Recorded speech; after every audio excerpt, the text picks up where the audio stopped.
Red drum କ'ଣ ଆପଣମାନେ ଜାଣନ୍ତି କି ନ ଜାଣନ୍ତି ସେଇଟା ତ ମୁଁ କହିପାରିବିନି, କିନ୍ତୁ ଆମ ଗେମ୍ରେ ସେ ଟାଇମ୍ରେ 2 ଟାଇପ୍ ରେଡ୍ ଡ୍ରମ୍ ଥିଲା।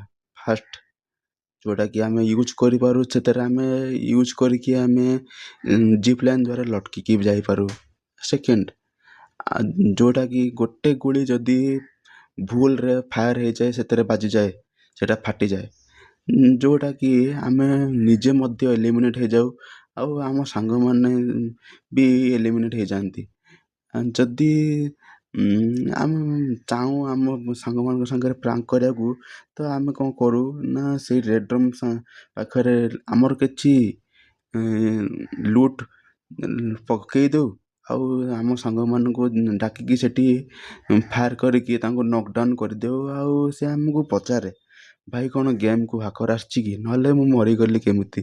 ସେ କଥା ଶୁଣିକି ଭାଇ ସେତେବେଳେ ଆମକୁ ବହୁତ ହସ ଲାଗିଥାଏ, କିନ୍ତୁ ଏବେ ସେ କଥା ମୁଁ ନିଜ ପାଟିରେ ଯେତେବେଳେ କହୁଛି ମୋତେ ବହୁତ ଦୁଃଖ ଲାଗୁଛି ଭାଇ, ମାନେ କାନ୍ଦ ବି ଲାଗୁଛି, ମୁଁ କିନ୍ତୁ କହିପାରୁନି ସେ କଥା।